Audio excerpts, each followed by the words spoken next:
Hey friends, you're watching BrainStormAcres. I'm Henry. And I'm Irene. We're back home from a trip. The garden is still alive. Well, the bucket garden is still alive, apart from some rodent damage. Right. We had a friend keep track of it for us for a while. Right. And she did a great job, made sure that the water kept running, stuff like that. The system worked fine, so life's good. So now it's on to progress. Once again, we're going to be doing separate projects together. That's right. Well, it doesn't really make sense. I mean, once in a while I'll say, can you help me move a bucket or something like that? But most of the time, this is stuff I could do by myself. I'll be trimming up things. I'll be changing up buckets. I'll be getting rid of some of the old brassicas because they're just not worth it anymore.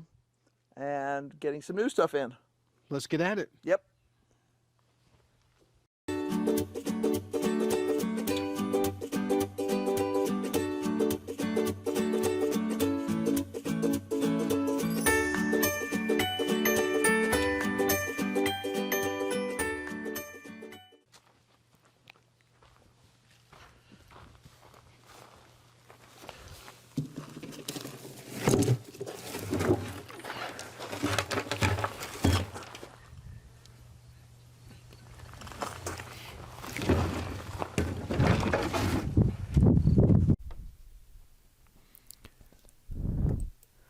Well, somewhere along in here, my recorder quit. So Henry was moving a cooler out of the way, and I came back to work on the garden. The bucket garden, of course.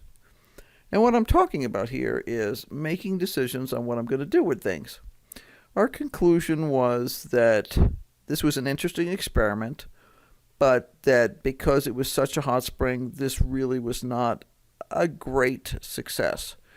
The brassicas are pretty much done. Some more did come off while we were gone, which is great. But now it's time to kind of clean things up. So I'm going to pull out the brassicas that are in the pots and toss them. And that's 99.999% broccoli that I'm pulling out there. I'm also trimming up the cabbage a little bit, just taking off some dead leaves and stuff. Then this pot here that I just moved is a combination of calendula and nigella. Nigella is also called lavender mist, and it makes a really cool flower. These was the one that bloomed in the greenhouse for months and months and months. The calendula bloomed all winter, and then this spring the nigella started to bloom.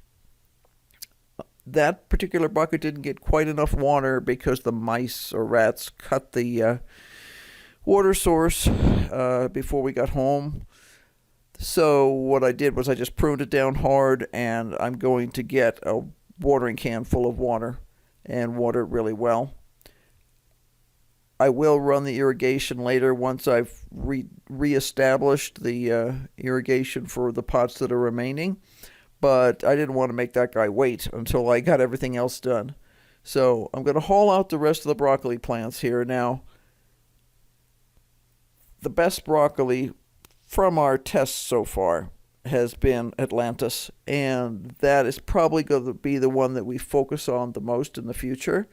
It produces a whole stack of side shoots, and that's where the new broccoli grows. So some of the broccoli that we grew does not produce many side shoots, and it was delicious and it worked, but the side shoot was the real ticket to having a lot of broccoli. I will not grow as much broccoli next year as I did this year. We simply really did have too much. But it was delightful to be able to say, gee, we have too much broccoli. What a tragedy, right? Now you'll notice I'm throwing some of the irrigation off to one side and some to the other side. There is a irrigation head right behind that pole, that brown pole that's sticking up. And then there's another one to the left of where the Brussels sprouts are. And I used two sources of water so that I wasn't, so that I had enough individual emitters for all the different pots that I had there. Now, what I'm going to be doing with these pots is, as you can see, I'm cleaning them out. I will refurbish them the way I always do by adding more topsoil and fertilizer, and then I'll replant them with something else.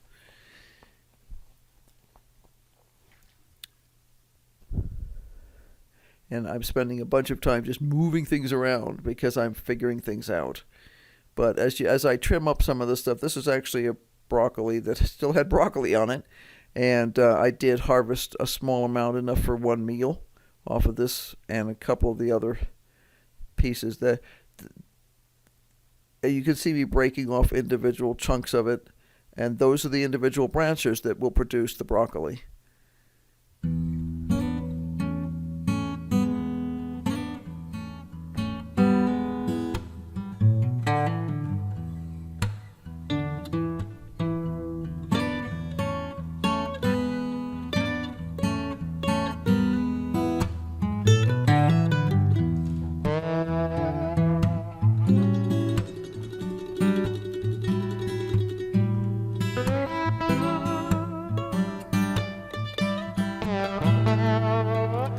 And yes, I have sweat in my eyes, which is why you'll see me stop and wipe my face once in a while. It was warm that day, really warm, and actually had to stop working for a couple of hours in the middle of the day because it wasn't enough of a breeze to make it livable. And yeah, you really don't want to wind up with heat stroke.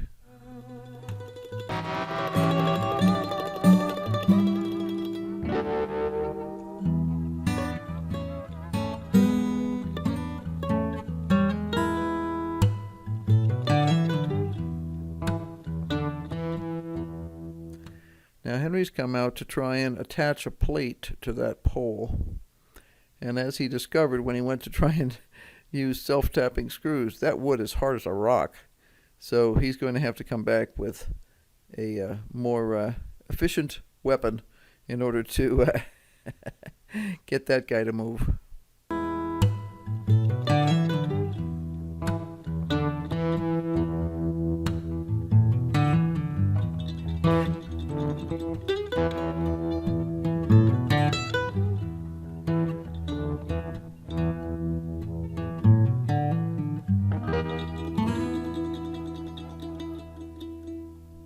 Underneath the pots we have just some old landscape fabric which keeps the weeds from growing up. The pots are not in any kind of saucers or anything so that they can drain freely. And the net result of that is that if you don't have some landscape fabric down, you're going to wind up with weeds growing up between them. And that makes it really messy. So I'm trying to do a quick cleanup while the buckets are out of the way. Trying to move stuff, and then I realized I shouldn't put too much stuff close to the pole because Henry's going to be back soon to do some more work on that pole. See, those are some more of those side shoots that I was mentioning before. That's where the broccoli grows.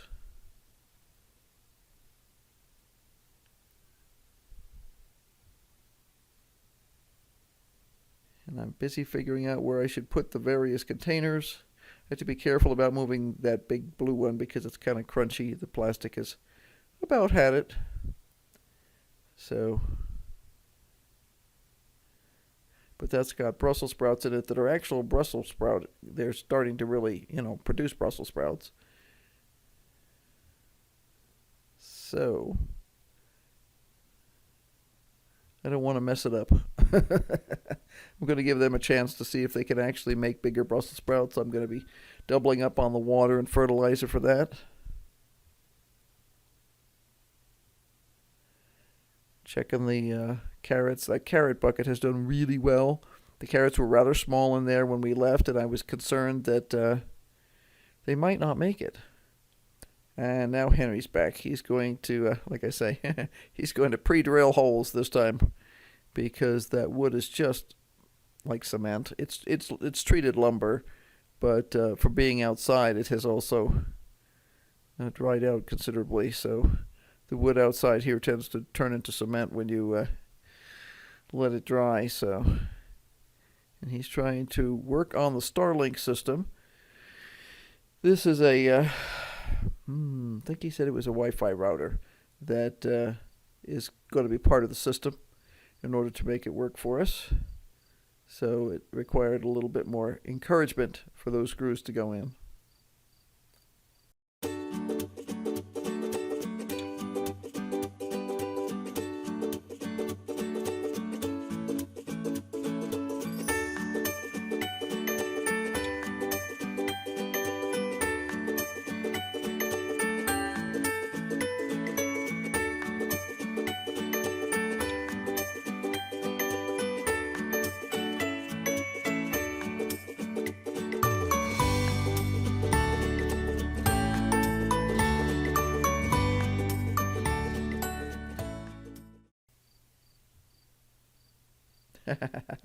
Success. Another piece of the system put in place.